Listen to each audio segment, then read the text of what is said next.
దేవి శరన్నవరాత్రులలో 4వ అవతారము కాత్యాయని దేవి.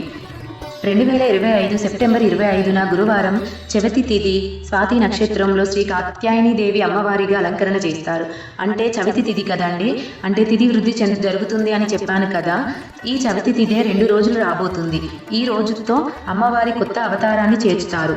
ఆ అమ్మవారి అవతారం ఏంటంటే శరన్నవరాత్రులలో 4వ రోజు కాత్యాయని దేవి అలంకరణ.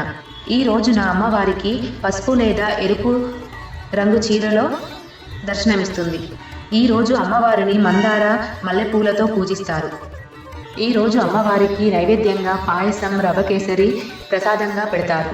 నవరాత్రుల్లో 4వ రోజు అమ్మవారిని కాత్యాయని దేవిగా పూజిస్తారు కదా. పూర్వం కాత్యాయని అనే మహర్షి ఉండేవాడు. ఆ మహర్షి ఆదిపరాశక్తి కోసం తీవ్రమైన తపస్సు చేశాడు. అతని తపస్సుకు మెచ్చిన అమ్మవారు ప్రత్యక్షమై వరం కోరమనగా అమ్మవారే తన కుమార్తెగా జన్మించాలని వరం కోరుకుంటాడు.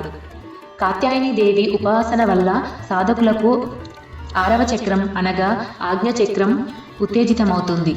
ఆజ్ఞచక్రం ఉత్తేజితం అవడం వల్ల సాధకులలో నిక్షిప్తమై ఉన్న జ్ఞానం ప్రకాశిస్తుంది. ద్వాపర యుగంలో గోకులంలోని గోపికలంతా కృష్ణుని భర్తగా పొందడం కోసం కాత్యాయని దేవి వ్రతం చేస్తారట. పెళ్లి కాని కన్యలు మార్గశిర మాసంలో వ్రత నియమాలను అనుసరించి కాత్యాయని వ్రతం చేసుకుంటే మంచి భర్త లభిస్తాడని ప్రతీతి. ఈ రోజున అమ్మవారిని ఓం దేవి కాత్యాయన్యాయ నమః మంత్రం పఠించాలి.